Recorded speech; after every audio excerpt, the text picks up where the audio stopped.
Ora, boa noite.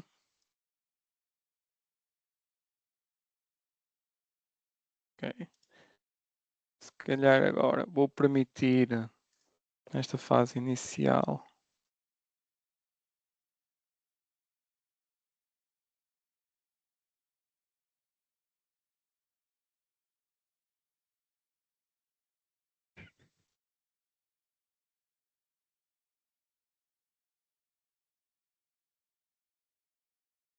boa noite. Agora aqui num iniciozinho, só dizer aqui boa noite. E se quem quiser dizer boa noite, nós vamos permitir nesta fase poderem, só aqui no início, poderem dizer, se quiserem cumprimentar as pessoas, poderem utilizar o áudio. Entretanto, depois irei desligar de forma que a apresentação corra sem qualquer tipo de interrupção. Boa noite a todos. Só esperar aqui mais 1 ou 2 minutinhos antes de começarmos. Boa noite. Boa noite. Boa noite. And hello for the Elegast. Hi. Good evening, everybody. Or you can try it in Portuguese. Boa noite. Boa noite. Oh! Almost Português. Try. Boa noite.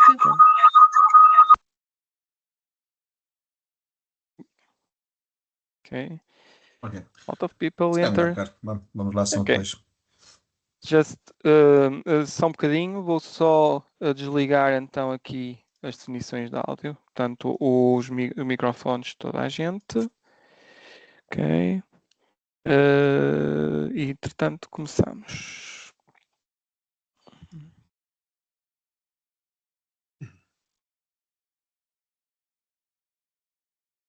Ok.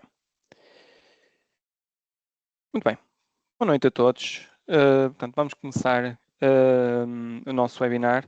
Antes de mais, gostaria de agradecer a toda a gente que está aqui presente por terem despendido um bocadinho do vosso tempo, sobretudo ao final de um longo dia de trabalho, para estarem aqui, assistirem aqui ao nosso primeiro webinar do ano. E aqui um webinar para nós fundamental e que com uma grande estima aqui com o nosso caro colega Elegast e com o colega Sérgio Robredo. E que para nós vai ser é muito importante que estarmos aqui a apresentar este produto, porque é um produto que nós consideramos revolucionário e consideramos que é um produto que responde a uma necessidade que muitas das vezes não consegue ser respondida em situações muito normais ou com algumas soluções que existem no mercado. Antes de mais, gostaria de agradecer aqui à Associação de Terapia Ocupacional, à Associação de Terapia Ocupacional, a PTO, por estar aqui presente connosco e por, mais uma vez, ser nosso parceiro e certificar aqui a nossa apresentação. Relembrando que no final tem um questionário e tem pode ser por QR Code ou também vamos pôr depois aqui o link, caso vocês desejem receber o certificado. Está bem? Então, connosco temos aqui o colega Sérgio Robredo, gestor de produto. Eu sou o Ricardo, sou o responsável clínico do grupo Mobilitech. O Sérgio, gestor de produto. E temos cá o Elegast Monbaliu, que é basicamente o cofundador da marca, investigador, fisioterapeuta e é o grande responsável clínico desta marca. Portanto, ele vai explicar todo o fundamento clínico, toda a ciência, toda a base por trás do comando e de que forma é que ele tem impacto na vida das pessoas. Só porque está aqui, estou a ouvir aqui muitas caras, muitos nomes e muitas pessoas que são novas. Eu vou começar por fazer aqui uma breve apresentação só da nossa empresa, também. Portanto, a Mobilitech, a empresa-mãe, foi fundada em 2002, sempre com este lema de criar toda a diferença. E nesse sentido, ao longo destes 20 anos de trabalho que nós temos tido no mercado, desenvolvemos aqui uma filosofia em que nós fazemos as avaliações personalizadas, temos uma equipa multidisciplinar e com base no conhecimento da nossa lei, ajudamos as pessoas a terem acesso ao financiamento público, que é 100% do Estado, para quem não conhece esta lei. Portanto, 100% do valor do produto, o Estado pode pagá-lo. Assim, temos uma equipa vasta, uma equipa grande, com várias know-hows e com base neste conhecimento de mercado e com esta noção de fazermos o melhor pelos nossos clientes, estamos aqui para marcar toda a diferença com os nossos produtos. Assim, temos... Ricardo, Sim. desculpa, deixa-me só dar-te aqui. Coloca e já estou a receber aqui uma mensagem a dizer que não te estou a conseguir ver bem porque tens os settings do microfone ligados. Tá bom? Os settings de microfones As ligados? definições, sim. É só essa Uh, situação enquanto falas, por favor, desculpa. ok. Se conseguirem ver melhor, depois diz-me também, Sérgio. Ok. Portanto, como empresa, nós temos aqui um ADN onde basicamente fazemos avaliações personalizadas. Nós somos um grupo de empresas, não somos uma empresa única, em que basicamente a Mobilitech, a empresa mais conhecida, representa as suas marcas em Portugal, as suas marcas premium e exclusivas, e distribui para qualquer ortopedia do país. E temos a ISS, que é uma empresa de venda ao público final, que basicamente vende qualquer tipo de produto, desde o mais simples ao mais configurado, online e na loja física. Sendo também que temos serviço pós-venda em Portugal e queremos sempre garantir o máximo de autonomia do utilizador e com as nossas soluções personalizadas. Somos certificados pelo Infarmed, e, portanto, somos certificados pelo Infarmed, que é sempre importante. Estamos situados junto ao aeroporto, na Zona Norte, que é a nossa sede, mesmo junto ao aeroporto Francisco Sá Carneiro, em que, se vocês virem a primeira fotografia, é a Mobilitech, a empresa de distribuição para as várias ortopedias, e ao lado direito temos a ISS. Em baixo temos as instalações do Sul, também temos um polo no Sul, onde basicamente está localizado junto ao Centro de Reabilitação do Coitão. Relativamente à nossa filosofia, nós queremos sempre garantir o melhor do nosso cliente, analisando sempre os 7 dias da semana, as 24 horas e os 360 graus. Portanto, vamos analisar quem é esta pessoa, perceber que patologia tem, qual é que é o caráter desta patologia, a idade da pessoa, e vamos aqui tentar adequar o produto para que a pessoa seja funcional em toda a sua rotina, portanto, nas 24 horas, 7 dias por semana, e nos 360 graus que consiga vencer as barreiras e utilizar os facilitadores em seu favor. Para isso, nós também temos vindo a desenvolver uma filosofia de trabalho onde, basicamente, através de uma arte decisória, nós rastreamos e fazemos um nível funcional, conseguimos identificar um nível funcional. Este nível funcional da pessoa é, basicamente, o perfil do motor, o perfil motor desta pessoa e de que forma é que este nível funcional tem uma família de produtos associada. Basicamente, nós o que queremos fazer com este trabalho é, através deste nível funcional, identificar a família de produtos que esta pessoa poderá precisar.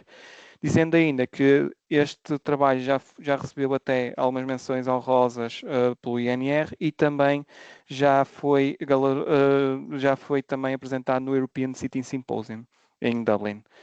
Portanto, terminando aqui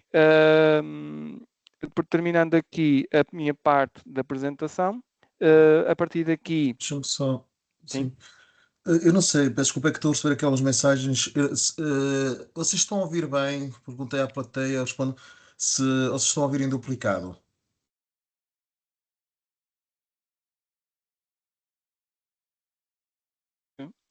Eu tenho aqui.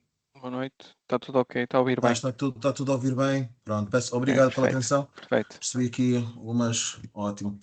Ok, perfeito. pronto. Ricardo, Ok, desculpa lá, tenho aqui tranquilo, receber aqui de obrigado, lado. Sérgio, obrigado.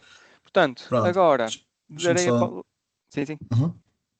Pronto, só explicar agora que, assim, esta apresentação vai ser. Antes de mais, boa noite, peço desculpa, o Ricardo já me apresentou, mas não consegui também saudar-vos. Pronto, agradeço imenso em nome da empresa e, mais uma vez, a quem está a repetir os nossos webinars, a vossa presença. Quem é a primeira vez, seja bem-vindo e, claro, e certamente será convidado depois para futuros webinars.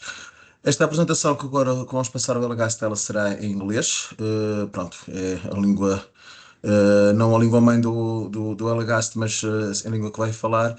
Sei que já recebi alguns feedbacks, pronto, se tiverem algum problema, ele vai falar extremamente calmo, pronto, foi uma atenção que nós pedimos com ele. E nós vamos estar aqui a moderar deste lado. Pronto, algumas questões que hajam da vossa parte, por favor, tenham um ícone em cima de chat ou perguntas e respostas. Queiram escrever lá as vossas questões, depois no final nós traduziremos para inglês, pronto, e faremos isso juntamente com o Elegast. Só mais um conselho, porque eu assim o faço, porque às vezes também o meu inglês não é assim tão bom. Quem tiver dificuldades no inglês, por favor, aí nas opções onde diz mais, clicando nos três pontinhos, tem uma opção que diz ativar legendas em tempo real.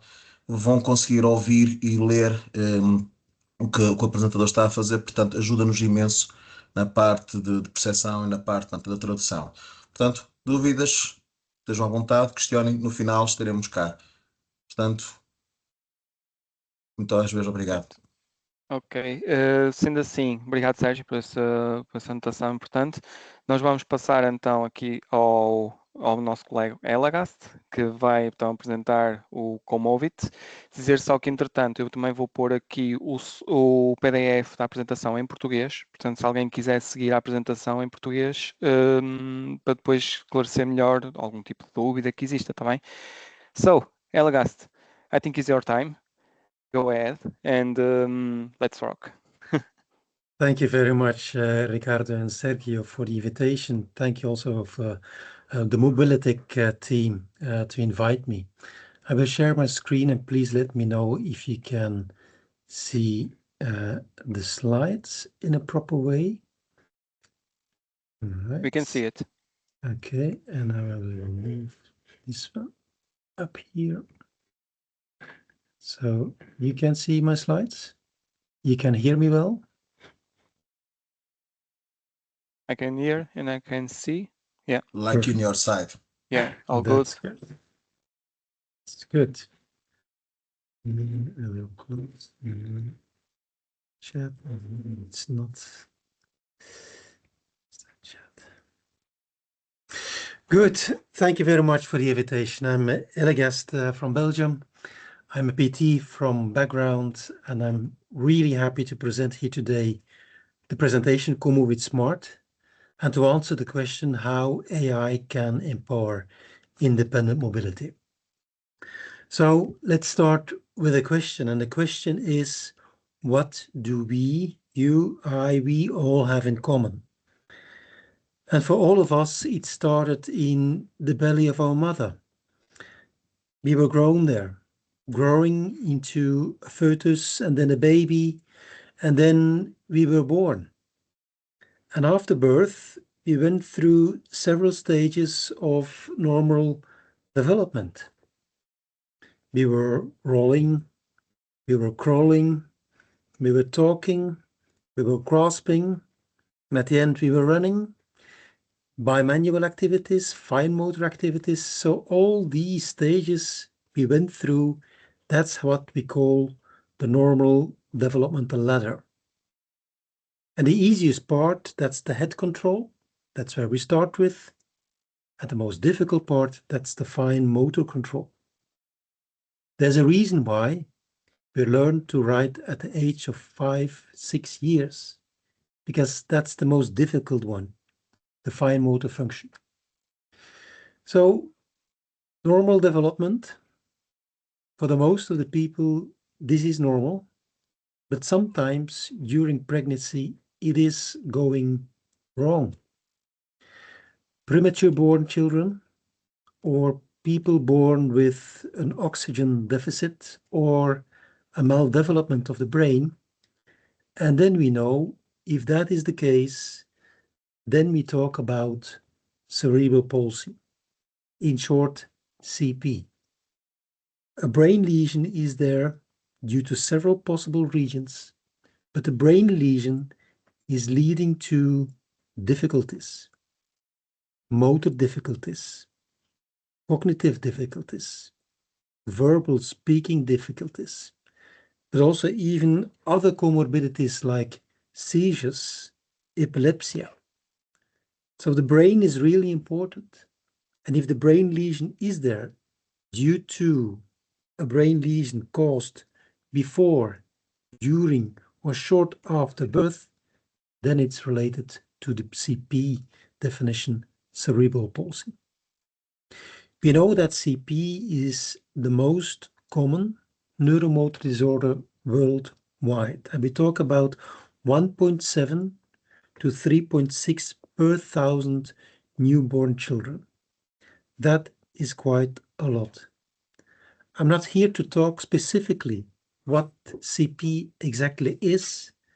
I'm talking about indeed mobility, because we know the mobility and certainly the gross motor function mobility in this group CP can be very, very disabled. If a diagnosis of CP is made, it can be from going from very mild to very severe. The very mild ones, they can walk independently, level 1, level 2, level 3 on the gross motor function classification scale. But the non-walkers, the levels 4, 5, are using a port wheelchair or a manual wheelchair, or are pushed in a push wheelchair by others from point A to point B. Important there is indeed, if we talk about 18 million worldwide people with CP, and we talk about more than 30% of level 5 and level 4 in CP, so the non-walkers, then we talk about worldwide 5.4 million, and that is quite a lot. I want to link that back to my earlier career, and there's a kind of once upon a time in Belgium. That's where I'm from, Belgium. Once upon a time in Belgium, I had a 5-year-old boy on my physio table. And this was the view I had. I asked the boy to roll from his back to his belly, and this is the way he was doing it. As a young new therapist, I was struggling with it. Because on the one hand, I saw a boy with some cognitive possibilities, but at the same time, a boy who was very frustrated that he could not control his movements. So in that way, he was quite frustrated. And I asked myself, coming fresh from school, is there a kind of therapy possible? I asked my colleague how to manage. And my colleague answered me, well, actually, Elegast, sorry, see that?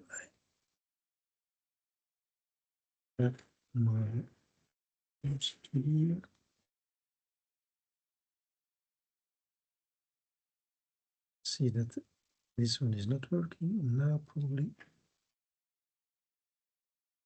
Yeah, I have to do it with the cursor. Yeah. I asked my colleague what is possible, and actually her answer was, this is a boy with a lot of impossibilities. He will never be able to walk, to run. Actually, the motor learning in general is impossible.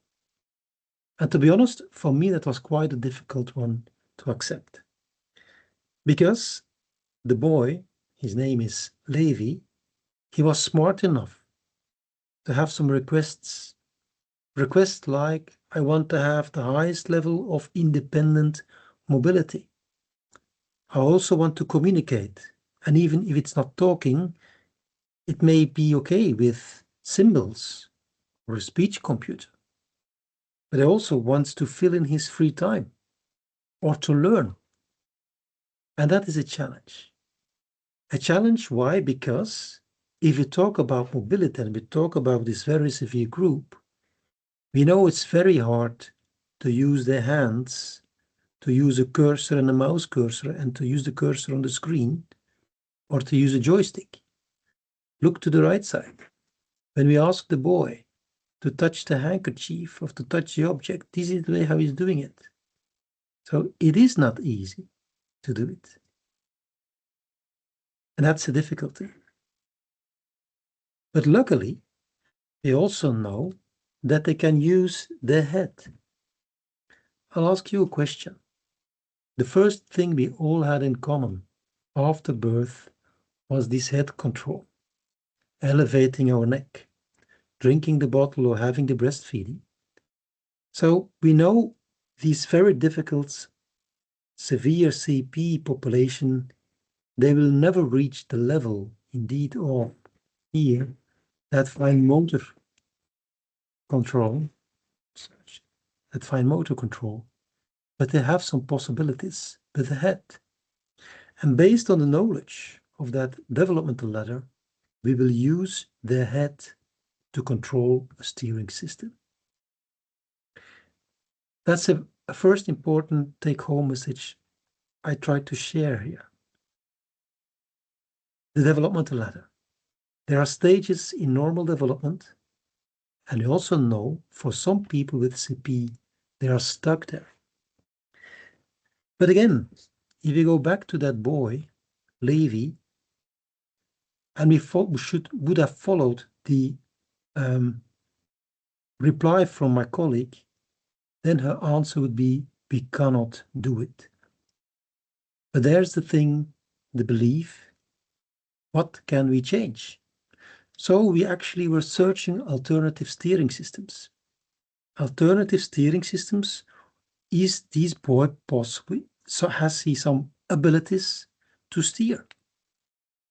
In the past, more recently, but the problem was actually for him, these steering systems were not good enough. And we ended up with a very mechanical head-foot steering system. A very mechanical head-foot steering system that was used already in his early young age, when he was young, rolling from his back to his belly in this way, and then in the later stage you see it's already a very old wheelchair, driving with the wheelchair, indeed to a certain moment driving with his mechanical head-foot steering system. And I ask you to look to the right recording.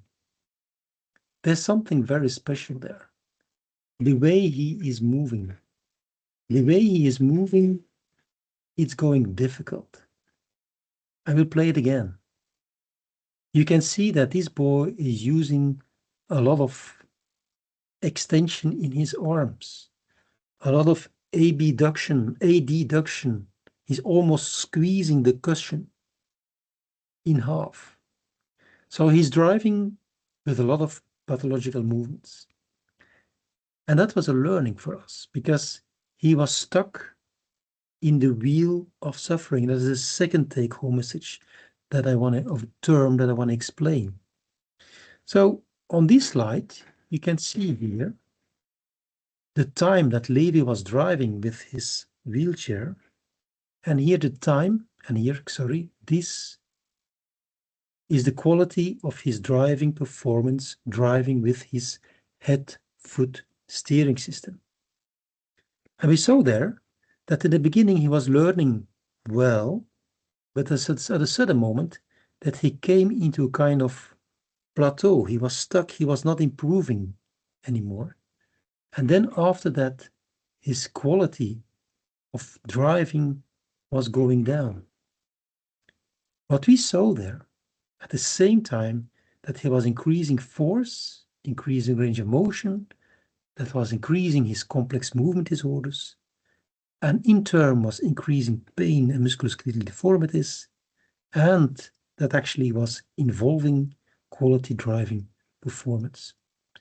So we wanted to break that wheel. We wanted to break that wheel, and I will explain, and I will come back later to that more in detail. I started as a clinician and I still do some clinical work, but the most important was using our questions we've had in clinic and to bring that to research, searching answers, and bringing that back again to the clinical field. So in 2017, we started with our neurorehabilitation lab here in Bruges, here in Belgium, with several PhDs, researchers, working on the topic of complex movement disorders. We have a clear mission. We want to create for these complex movement disorders, like indeed severe CP, the highest independent mobility. We want to create the highest possible computer access. And we want to develop also to measure this evolution, the most objective evaluation of complex movement disorders, important for research and to make sure that there is evidence for the used therapy we introduce for this population. Of course, this means we do research and we publish this even in very high impact journals like the Lancet Neurology. Why is that important? Because the evidence, the proof that we find, we bring that back to the clinical field. And the focus of our mobility or neurorehabilitation technology lab is twofold. On the one hand, we use new technologies and develop new technologies. And on the other hand, we measure it in the most objective way. Today, I will focus on mobility, but of course, we also have a lot of expertise in eye tracking because we use eye tracking, eye gaze, also for computer access, not for mobility, only for computer access, so to move the cursor on the screen. I will focus on mobility and I want to highlight the importance of the independent mobility because the importance is there. Not my words, the words from the World Health Organization. We know that mobility is essential for human health and well-being. And a wheelchair is essential in that, also to increase mental health, but also participation and inclusion. And then often people say, reimbursement agencies say, yes, but is a powered wheelchair good enough as an investment to do it? Well, I want to give you an answer on that, just to make a comparison. I mentioned a normal developing child. Most of us, hopefully, we're going through all these normal stages. But at the left side, you can see the healthcare cost per year. It's in dollars. It's an American study of $1,350 versus a CP child in general, $22,000. For me, it was important because I'm focusing on the more complex movement disorders to split that up in, on the one hand, the ambulant CP people and the non-walkers, so the walkers and the non-walkers. And here we can see that the ambulant CP people, that they cost the healthcare cost per year is $10,000 compared with the cost of non-walkers of $43,000. And then we should ask ourselves, is it worth it? Well, in another study, we are proving this. We prove that the investment of a powered wheelchair even is a kind of giving a saving, a cost saving for the user. That is one. But the second thing is a return on investment, not purely in dollars or in euros or in money, but in the satisfaction and psychosocial impact of a child, adolescent, and adult using a powered wheelchair. It is the ticket to quality of life, and that's important. But then the next question is, how is mobility done in people with very complex movement disorders? Very good question, because we know if we are steering our car and we turn to the left or to the right, we control that steering wheel with our hands. For a person who is able to do that with a joystick, they use a joystick. And for people with, for example, possibilities for chin steering system, they use a chin steering system, but we all have in common there the motor control. But that is not always the case, because indeed people with complex movement disorders, they do not have that fine motor control to control it. Like, for example, here, the boy Levi, who was asked to roll from his back to his belly, and this is the way how he's doing here at the left side. Or who was asked to grasp the object, the handkerchief, and you can see a lot of involuntary movements, difficulties to do that in a good way. And in the knowledge that 30% of CP people are here in this category, levels 4, 5. Difficulties with the hand ability, walking ability, but luckily with head control and in a closed chain with a strapped foot control with foot in a sagittal plane, up and down movements of the foot. So I want to dive into some insights, again linked with the normal developmental ladder. We are all born with primitive reflexes.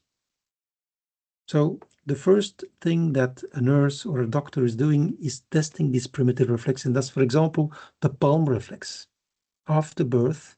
And then indeed what's happening there, indeed the palm is closing, and that's the palm reflex. Or the asymmetrical tonic neck reflex, if they turn the head, one arm will extend and the other arm will flex, and if they turn the head to the other side, the opposite happens, and that's actually a protection reflex. Or to place the foot, make contact on the surface, and you see a flexion of the foot, and that's a protection reflex. That's very normal, but it's not normal at the age of 5 or 6 years, like this boy. It is not normal that you see in 18 hours such an asymmetric neck reflex while he's turning to the left. So you see, this boy is stuck at a very low level of that normal developmental ladder. A second one, B, is postural control. I'm talking about postural control, and if we sit in an upright position, we use our back muscles and our belly muscles at the same time to create a stable point. To create a stable point, to build up other control, for example, shoulder control, I need first that stable point, co-contraction of the belly muscles and the back muscles, to control my shoulder. And then, if I have co-contraction and a good contraction and coordination of antagonists of these shoulder muscles, I can extend or flex my elbow in a controlled way, and then control the wrist, and then control the fingers, and then indeed, for example, grasp something in a controlled way. If you again see the boy at the right, he's not able to do that. I even have to hold the boy here on his chest to create a stable point, an external stable point. But even then, he is not able to grasp the handkerchief in a proper way. And actually what he's doing, he's trying to fixate his arm to control better his wrist and his fingers. So again, the boy here with the complex movement disorders is stuck at the low level of the normal developmental ladder. C, third one, is coordination and control. When we were a baby and we were lying on a mat and something was brought up to ask to grasp, or you know that the place with all the glittering butterflies, or you know that, and a child is trying to grasp that. That's happening in large stormy movements, and bit by bit they are controlling these large stormy movements to grasp it and to play with it. Through that normal developmental ladder, they are increasing coordination and control. However, again, if you look to the boy at the right, he is stuck at a low level. It's not normal that he's still having these decreased, large, stormy movements at the age of 8 or 9. So again, he is stuck at a low level of the normal developmental ladder. But luckily, they can use the head because that is a basal control. That normal developmental ladder, that is something nowadays comes more and more in the basic educations of PT, OT, speech language therapists, and medical doctors. But several years ago, it was not there. But nowadays, it is there. And that insight is something you have to take with you. Translate that in your clinical field. Why? Because it matters. The moment that you ask yourself, for example, to make a choice to a steering system. Why would you give a joystick, which is fine motor movement, the most difficult movement for a child, adolescent, or adult who have a lot of difficulties to control it? And I will explain a little bit later how that is linked with the wheel of suffering. So, developmental ladder. Another aspect, quality of life. Of course, quality of life, we know how important it is.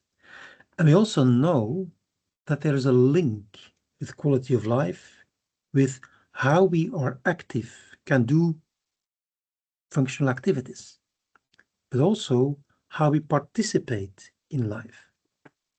I will use my cursor again, and hopefully you can see my cursor here. An important one, body function structures, is these aspects. What are the fundaments or the basic elements to come to functional activities like postural control? And then from functional activities, you go to participation. And from participation, you can participate in life and increase your quality of life. But what is important here is that in CP, for example, that spasticity, brain lesions, but also, for example, dystonia, choreoathetosis, to use some other more difficult terms in these complex movement disorders, are really giving big problems towards functional activities. And actually, we see the time that people live with this dystonia, spasticity, choreoathetosis, the longer they live with this, the higher the chances there is for increased pathology, but also pain, and also musculoskeletal deformities, tightened muscles, skeletal deformities, hip luxations, scoliosis. And we also know that they are there in a negative spiral because these are aspects that are decreasing the societal participation and also quality of life. What we saw with Levi was this. We were giving him at a certain moment the ability to drive with a wheelchair.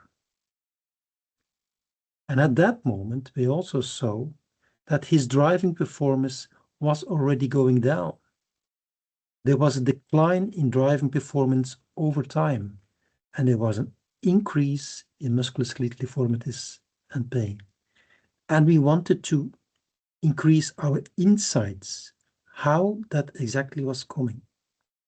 And this is linked to our research that we've done, started in 2017. And at the same time, it is also the scientific background of the system that we developed, CoMoveIT Smart. So it started with the first aim to increase our insights, and it was a project developed at the KU Leuven. By the way, I'm not sure if you know KU Leuven. If you would Google Reuters, most innovative university of Europe, #1 is KU Leuven. Google Reuters, most innovative university of the world. number 7, and all the 6 others are MIT, Stanford, etc., etc. So we are very focused on the fact that what we research, we want to translate it also back to the field. And here in our case, that is of course the clinical field. We brought 3 expert groups together. The first one was the rehabilitation science. I apologize. Was the rehabilitation science, was my group. The second group was the industrial engineering science.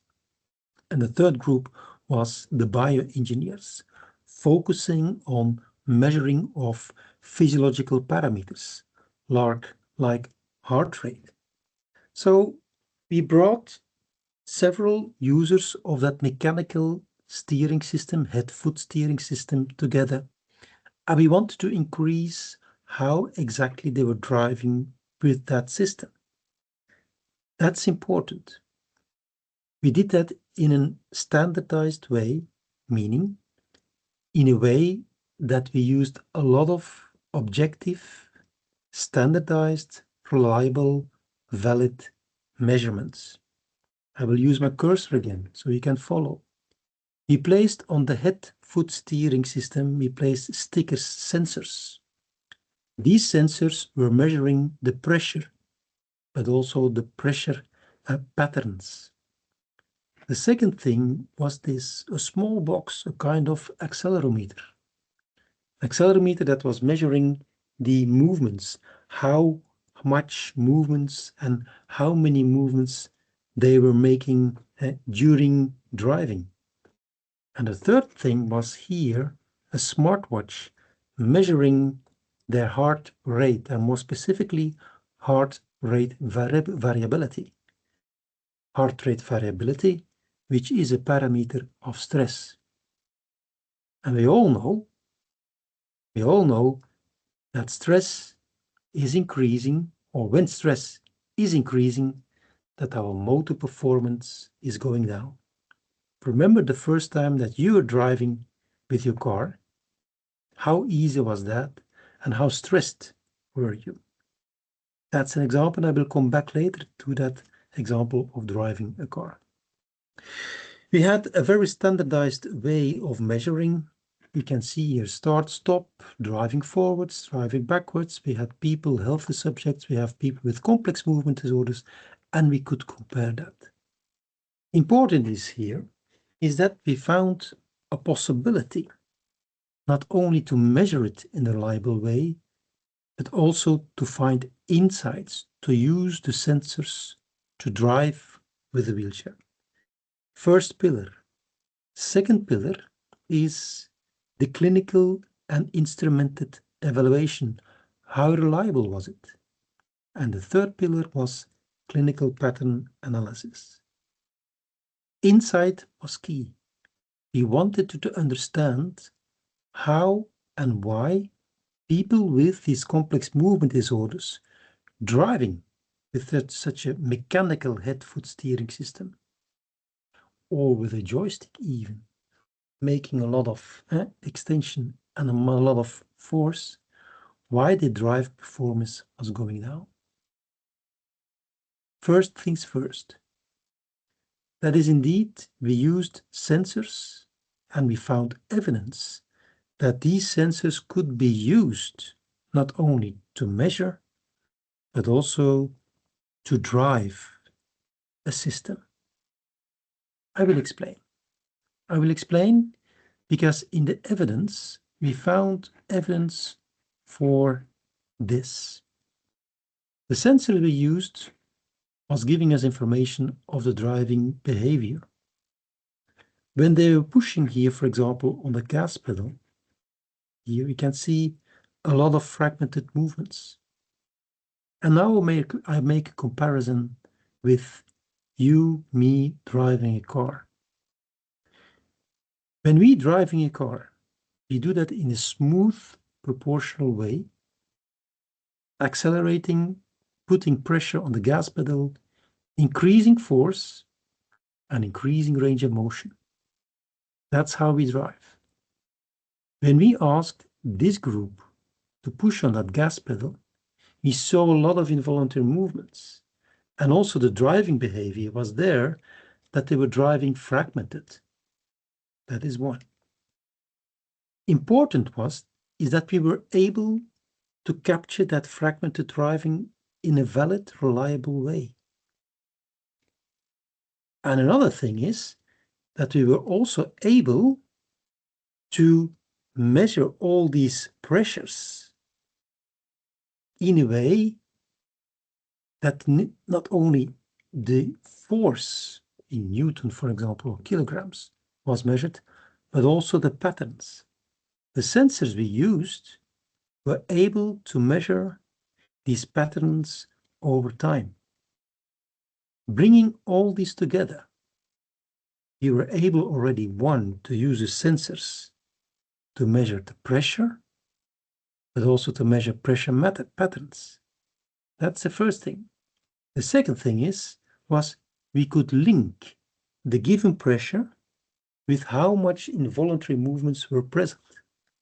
Again, all involuntary movements, dystonia, spasticity, choreothesis, we were able to measure it and also to understand it and to relate it with the way they were driving. There's an important thing. I will go back to this slide here, because the sensors we used, you were able to log that digital data. And now it's the important thing here. If you are able to log digital data and to store that in a kind of computer, then you are able to influence that signal, because that signal that is normally then given by the pressure going to the engines and starting to driving forwards and giving force to the wheels, you could influence that with specific algorithms, software algorithms. So we were able to influence with algorithms and filter out all these fragmented movements. That was the first important thing. But the second thing is, of course, if you filter out these fragmented movements, so again, if you would drive your car and press on the gas pedal in a fragmented way, I don't want to be your passenger. But that's exactly how they drive. We were able to filter it out. But important was, we wanted to filter that out in real time. Not 10 seconds later, in real time. And that's where we came with the clinical and instrumented evaluation. We filtered it out. We were able to relate it, measure it in real time, and adapt our algorithm in real time to the driving performance. That's the second stage. And the third thing is that we found that we had to use low forces and low range of motion and to keep them as relaxed as possible. And that was an important take-home message again, or an important thing that I want to explain, and that is the wheel of suffering. I explained already the developmental ladder. Now I explain the wheel of suffering. The wheel of suffering is something very specific. You see here at the left side that mechanical head-foot steering system. The boys and the girls who were driving there was an increase of quality of drive and performance, plateau phase, and they were going down. What's happening there? We know that these severe complex movement disorders like spasticity, dystonia, choreothesis is present. And we also know the higher it is, the more difficult it is to have these functional activities. That's one. But we also know the more difficult a functional activity is, for example, fine motor function, there is again an increase of spasticity, dystonia, and choreothesis.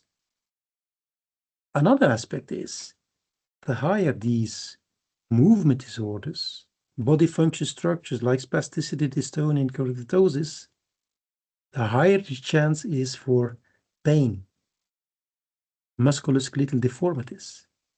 And at the same time, we also know if there are musculoskeletal deformities and pain, well, then it's again more difficult to control functional activities. And they answer that by increasing force and increasing range of motion. So indeed, just for example, to make sure that they make even more force to drive a joystick, or even more force to drive with a head-foot steering system, if it's done indeed with such a mechanical system. They're kind of stuck in that wheel of suffering, because we know in this situation, the quality of activities, here driving performance, but also quality of life, will go down. And we have to break that wheel. Breaking that wheel by, for example, let them use lower force and lower range of motion. And this is where our CoMoveIT steering is coming in. Because we found indeed, if we translate that again to mobility, we know indeed, for example, you will have a look at this left view, a girl who's driving with a heavy duty joystick. You can see here a lot of pathological movements. She is stuck in that wheel of suffering. She was 17 years old, and at a sudden moment she came to us and saying, well, I'm driving now more than 10 years with my heavy duty joystick. At the beginning, it was okay, but now my driving performance is going down. She was stuck in that wheel of suffering, and the way out is having systems using low force, low range of motion, and evidence-based to increase quality of life. And that's the scientific underpinning of our CoMoveIT Smart steering system, because our CoMoveIT Smart system is actually a system that filters out all these involuntary movements. I'll give you an example. This is the same boy, this is the lady. And then, after we developed our steering system, coming from that mechanical system to our system, same boy driving with our algorithm head-foot steering system. And what do you see? It is much smoother, much more relaxed, and much more controlled, and much more fun. So enter CoMoveIT Smart. What is it? CoMoveIT Smart is a head-foot steering system to mount on a powered wheelchair with very unique characteristics, because it is a system that adapts to the driver based on that smart algorithm, filtering out all these involuntary movements. Again, compare it with the car. If you push in a fragmented way on the gas pedal, your car will drive in a fragmented way. What this system is doing, CoMoveIT Smart, based on that smart algorithm, that AI aspect, it filters it out and it always translates it into smooth driving. That relaxed driving is important. It was confirmed. We won several awards for this. But there's of course the saying, one picture tells more than 1,000 words. So let's have a look at some cases. The first case you've seen already, from that mechanical head-foot steering system to CoMoveIT Smart. So you see here Levi, when he was driving his own wheelchair, and we placed stickers on it because it was during our research in 2019. And then 1 year later, when the first prototype was there, that's our CoMoveIT steering system. And again, much more relaxed, much smooth. You see all the cables by the way here. It's a prototype in 2020. Much smoother, much more controlled, less tension, and very relaxed. By the way, his father was here, at the moment. And the certain moment he went to feel on his calf muscle, asking his son, Levi, "Oh my God, this feels so relaxed." That is exactly the goal. We want to have them now, tomorrow, and in the future as relaxed as possible, and not stuck in that wheel of suffering with a lot of force and high range of motion, extension, and/or flexion. That's the first case. The second case is Sana, that girl here who was coming to us, who was driving already more than 10 years with her system, a heavy-duty joystick.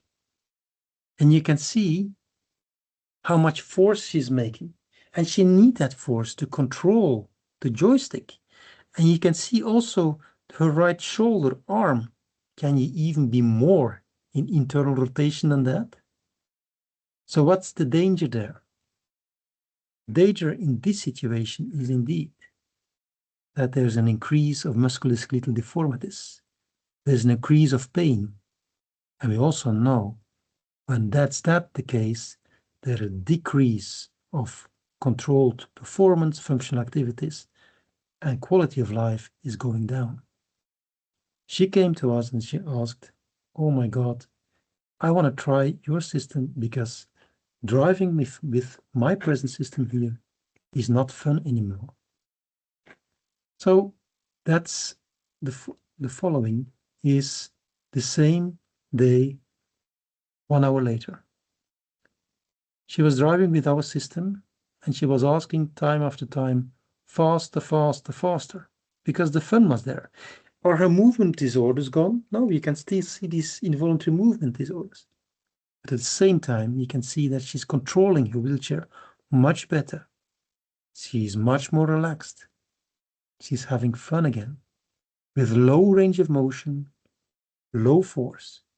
This is key to understand, because low force, low range of motion, using their head and foot in a closed chain, that is key towards, again, that success rate, the fun and quality of driving. Another man, a man of 53 years old, was driving already more than 35 years with his joystick. And this was the way how he was doing it. Again, you see a lot of pathology. He was not able to bring up his head anymore. We changed that. We inclinated a bit. And this was his first trial. Meanwhile, he's driving because he's living on a farm. He needed that. And at the same time, he's doing it much more relaxed, having fun. That's the key. Even to his sister. Making fun. Oh, not to me. Another case, from nothing to CoMoveIT. This was a very spastic CP child, driving with only his head, because that's another aspect of our CoMoveIT steering system. You can very fast, during a clinical test, switch it from head to head-foot steering system. Now he's pushing to the left with her left side, he's turning to the right with the right side, and he's accelerating with the back of his head. Why is that so important? Because he has a lot of difficulties with his both feet because of the spasticity. By just switching it, we call it hot swapping. And Sergio and Ricardo and a team of Mobilitech will explain that also further during clinical tests. It is very easy to change it and try it out in half an hour, in 1 hour. Important for this boy, it was the first time that he could play kind of hide and seek with his best friend before he was pushed from point A to point B. This is creating quality of life, that independent mobility. That's the reason why we do it. Another example was this girl. Very severe. She was brought into the room in this relax, where she was sitting in a half day, and the other half of the day she was pushed in a push wheelchair with a custom-made seating. I'm going to be honest, we asked ourselves, this will be a difficult one. So we placed together with our dealer like Mobilitech in Portugal, but this was from Belgium here. We placed the custom-made seating in a wheelchair, and this was the way half an hour she was driving. And interesting here is she's accelerating with the back of her head, but not turning to the left or to the right with her head, because there were already that many musculoskeletal deformities also in the back of her spinal, of her back spinal. But she had the ability to turn to the left and to the right with both feet. And this is the first time in her life. She's 17 years old, 18 years old. The first time in his life, she's driving independently. Can she drive already on the road? Of course not. When we were driving with our car, the first thing was also to learn to start the car, to use the pedals, to steer, to coordinate. That is motor learning, that is coordination. Also, they have to go to learn that learning process, and it's even more difficult. But the most important is that give them the chance. Here, the therapist said, Elegast, this girl never had the chance to be independent. She said, I want to be the gate opener for this towards indeed independent mobility. And good to know, nowadays she is driving in her environment with her wheelchair in an independent way. So we see her again, improved independence, societal participation, but also less tension tone, better control, smooth, relaxed driving, and also more symmetry.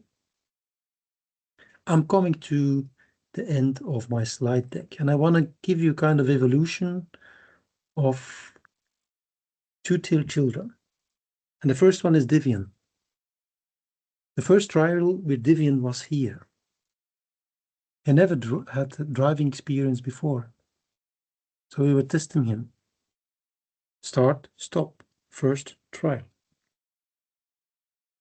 In his environment. We saw he had the possibility to do it. So we very fast decided, together with the dealer, like Mobilitech in your country, to fully go for it.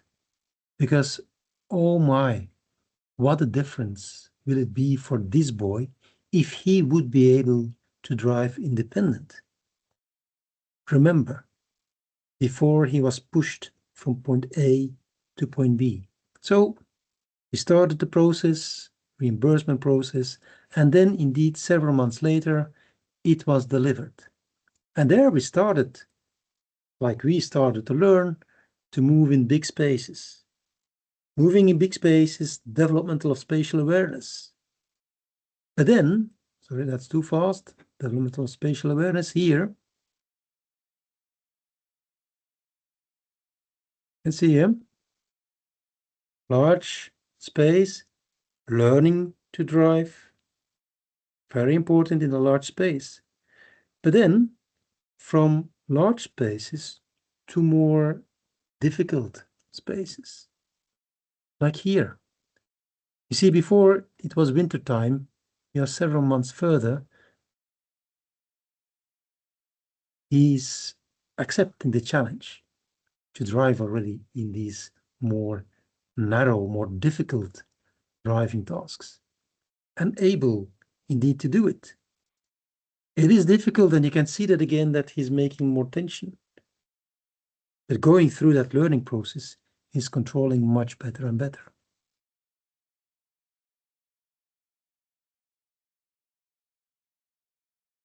There he is, having fun. Another aspect is giving access to seating, is giving access to peripherals, is giving access to computer. So here he will show you how he will lower his arm and make an inclination of his wheelchair on his own. And that is important. Why? Because he can do it on his own. he can bring down, speed computer is not now on it, but he can bring down it on his own and bring it up again when there's no need to communicate anymore or wants to make fun in indeed these driving activities. Because that's key, off-road fun. Another example is Levi, the story of Levi. He's now already 21 years old and he's part, by the way, of our CoMoveIT. And I will give him the word. He's a person with severe CP, with a lot of involuntary movements. And this is Levi driving on the one hand with his previous head-foot steering system, and on the other hand with his, okay. He will present himself. He will present himself. I think you can hear it, Ricardo. Good. No, right now I cannot hear it. Sergio, can you hear it? Can the people hear it? I think so. Conseguem ouvir? No, no. No? Okay, I will stop sharing. I will share again. No, I'll do it again. It's important that you hear the sound and that you hear himself talking.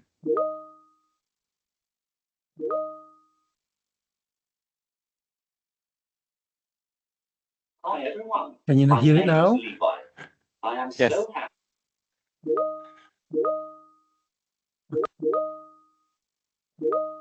Here we go. A lot of yeses. to be here with you this morning. Yeah, here it is. Hi everyone. My name is Levi. I am so happy to be here with you this morning. I am 21 years old and I was born with dyskinetic cerebral palsy. As my teammates already described, I too have involuntary movements and distorted voluntary movements which bring challenges in controlling and coordinating activities. Your first thought may be, do I feel trapped in my body?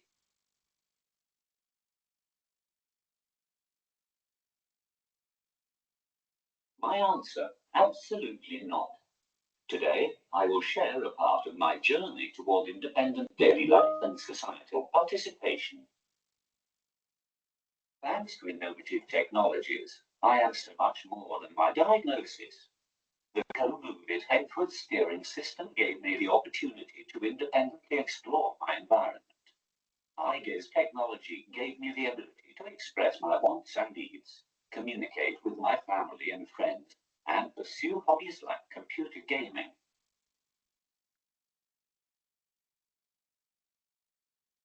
So the question now for him was, what was your contribution as a person with lived experience in the research and development process of CoMoveIT Smart? I was involved in how I was driving my old mechanical Adremo wheelchair system. During the development of CoMoveIT Smart, I discussed with the engineers, researchers and therapists what was important to me and provided feedback on how the new steering system drove. Second question was, how long were you able to drive a wheelchair before? I have been driving in a Adremo wheelchair for 10 years. I used my head to steer left and right, and accelerated with my right foot. So he was driving left, right with his head, giving gas, accelerating with his foot. And then this other question was, what is the difference with his head old mechanical, that was the name, the Adremo, but the old mechanical steering system compared now with his CoMoveIT Smart steering system? I am much more relaxed during driving. My muscle and body tension is lower. The other system drove stiff and jerky, and I had to push hard to get the steering under control. With this new system, I can push with very little force. And because the system adapts to me, it always drives smoothly. So that's an important one. This is based on the wheel of suffering, low forces, low range of motion.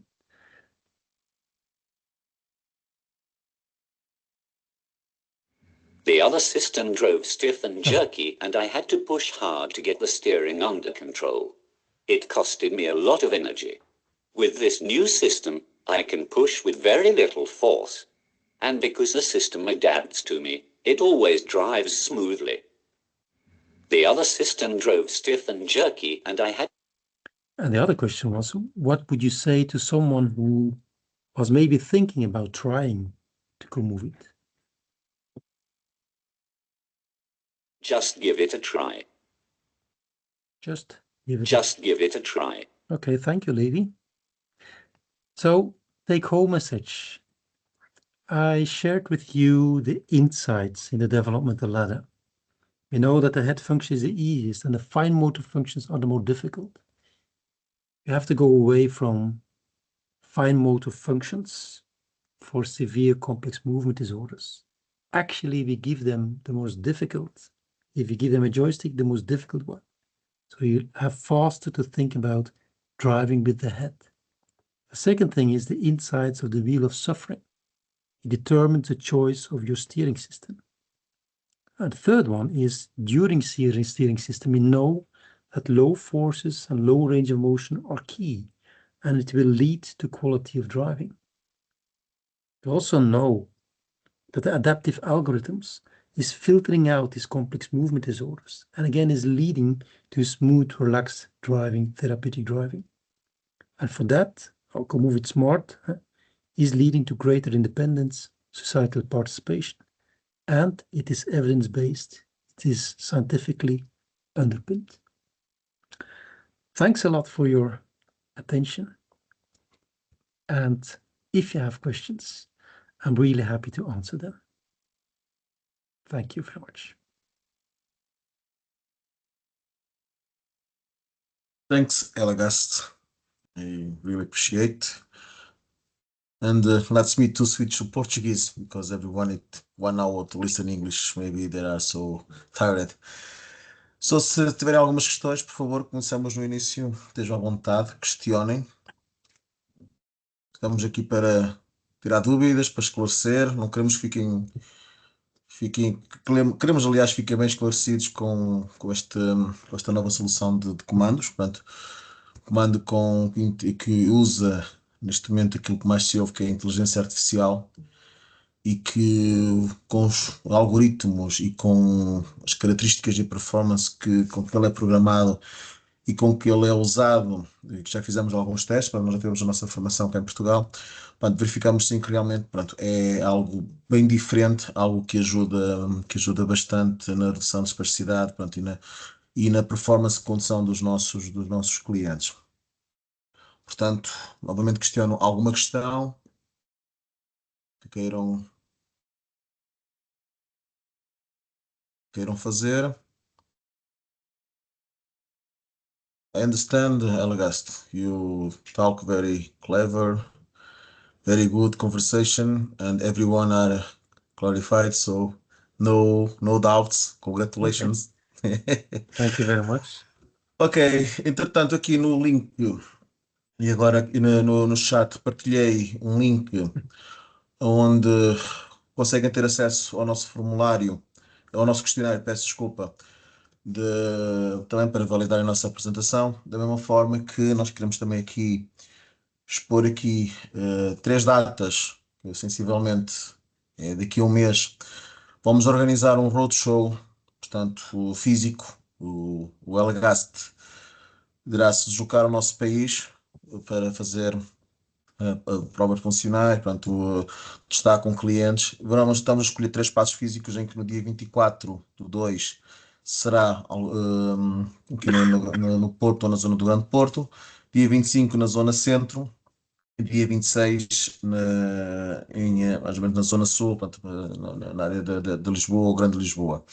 Isso depois nós iremos partilhar, portanto, estamos aqui a ver espaços e condições, e portanto assim que nós iremos fazer essa partilha, mas por favor no questionário questionem se têm interesse em serem contactados. Se tiverem algum caso que gostassem de ver mais, pronto, fazer treinos, ou seja, um estudo de caso, irá ser totalmente analisado e depois, pronto, iremos ver na seleção, ver o que é que nós aqui também conseguimos nos organizar para isso. Portanto, dia 24 no Norte, dia 25 Zona Centro, dia 26 Zona Sul. Relativamente aos certificados, também no questionário, por favor, preencham então, porque vimos aqui que houve aqui algumas pessoas que tiveram, não precisava se foi duplo registro ou se registaram num e-mail e estão com outro, portanto, por favor, queiram no questionário colocar essa nota para onde querem receber o certificado, portanto, e com os dados corretos, que depois iremos proceder para fazer esse envio. Portanto, da minha parte, mais uma vez, muito obrigado. Já passou um bocadinho da hora, portanto, acredito que esta formação, que esta webinar tenha sido importante para todos. É sempre bom aprendermos novas coisas, relembrarmos outras coisas. Portanto, alguma coisa, novamente, estejam à vontade, questionem, estamos cá para vos apoiar. Thank you. Merci, Elegast. No, thank you, and looking forward to February to come Yes. over. So happy to see you again then. Thanks a Yes. lot. Yes, And yeah, it enjoy. was. Sorry, it was really important to be here, and I think you made the excellent presentation. I don't have any doubt. Oh, someone was questioning something. Alexandrina. Okay, Alexandrina, I don't know. Ok, não sei se a Alexandrina quer dizer alguma coisa. Se quiser, eu permiti neste momento que respondesse por microfone. Não? Ok. So it was really a good presentation, and I think so. I think the people will love. And now I'm receiving a lot of people who are answering the questionnaire, and great values to you. So great presentation. That's good. Thank you very much. And so, yeah, go ahead. If there are further questions, of course, they always can contact you guys, Ricardo and Sergio. I'm always happy to then answer questions through you, because that's probably the easiest way. So, but anyway, I'm coming back in the end of February, so hopefully we see each other there. Good. Só que terminar que nós também iremos fazer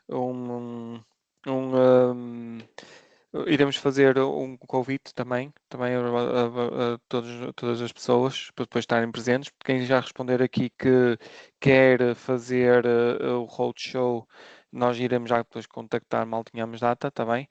E poderem partilhar sempre com as vossas equipas, com quem quiserem para estar presentes, também.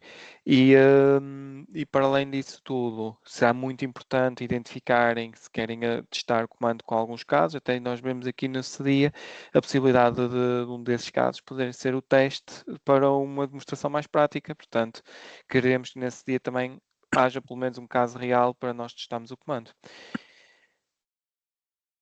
E por fim, terminar a agradecer mais uma vez à PTO por ter estado connosco, sempre muito fortes aqui connosco, sempre todos os webinars, e agradecer por poderem estar aqui e se calhar aqui podemos dar também a palavra à terapeuta Elizabeth, por exemplo. Só ver aqui, terapeuta Elizabeth, se encontro. Ok. Elizabeth, hold down. Ok, só um momentinho. Sim, ela apresentou durante a sessão alguns problemas na conexão, Okay. provavelmente terá caído. Pronto, tem caído. Pronto. Então está aqui, já a vi. Tem a voz, Sr. Presidente. Olá, boa noite. Hello, good evening, Elegast. Hi, Elizabeth. How are you? Nice to meet you. Very, very good. Thank you. We will meet presential in 25 of February in Leiria. Good. Yes. Looking forward to it. Yes, and maybe in Lisbon again next day. So I will be talking a little bit in Portuguese, sorry. Obrigada, antes de mais, e uma vez mais, aliás, porque este já é o segundo webinar que organizamos aqui em colaboração com a Mobilitech, e mais virão certamente. Da nossa parte é muito importante este tipo de organizações de evento, porque é efetivamente um dos objetivos da associação promover a formação contínua dos profissionais, dos terapeutas ocupacionais, e estes webinars fazem parte desse tipo de formação e têm aqui uma qualidade acrescida que nos trazem inclusivamente oradores internacionais, com muita experiência, com muito conhecimento. Portanto, para nós é sempre uma mais-valia e para os nossos profissionais também, como é óbvio. Portanto, uma vez mais, obrigada por esta parceria, por esta colaboração e estamos ao dispor para dar continuidade à mesma, como é óbvio. Obrigado, terapeuta Elizabeth. Para essa. Ora bem, sendo assim, se mais alguém quiser colocar alguma questão, se não, penso que podemos fechar por aqui. So, Elegast, I think no one wants to do a question. You were really clear to everyone. So I think that maybe we can finish the webinar. And again, thank you so much to be here with us and to explain the CoMoveIT Smart. Just one question. Beatriz Monteiro. Last minute. Ok, Beatriz Monteiro.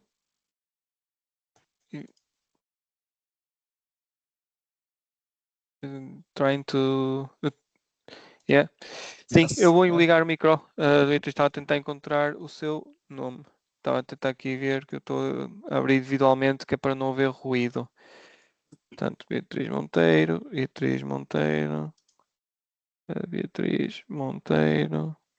E na verdade não encontro. Portanto, vou permitir os micros a toda a gente, que é para ser mais fácil. Acessibilidade. Só aqui um segundinho. E eu já autorizo aqui. Eu consigo, Ricardo, não é? Consegues? Ok. Desativei. Ok. Não. Tento falar. Já pode. Já vai poder. Já pode, Beatriz. Pode ligar o microfone.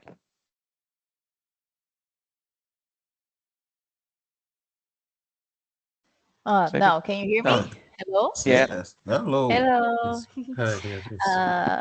Was such a nice presentation, Elegast. Thank you. I'm a Brazilian. I'm a occupational therapy here in Northeast region, Paraíba State. I love your presentation. Love the software and everything you were talking about. All the experience is so good for me about assistive technology. And just was one question I wanna do.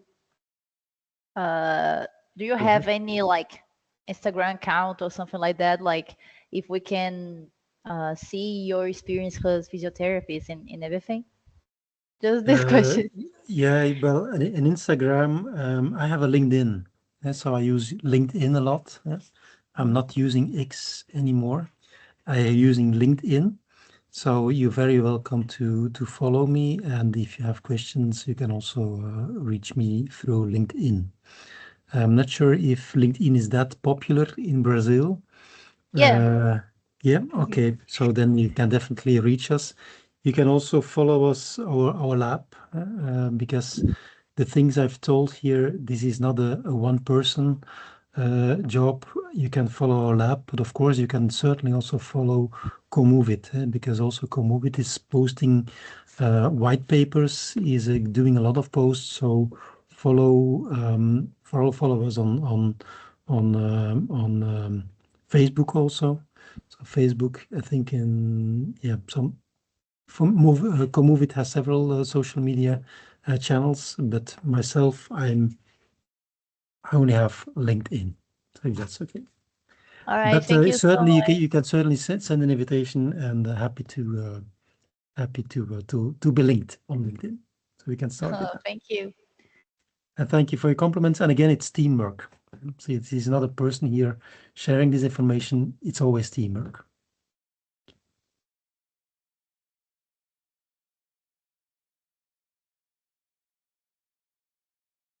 Acha alguma questão, Beatriz? Não, não, obrigada. Pronto. Acho que agora... peraí, temos ali o Bobby da Elizabeth. Não sei se quer dizer alguma questão, que ele apareceu aí na câmara.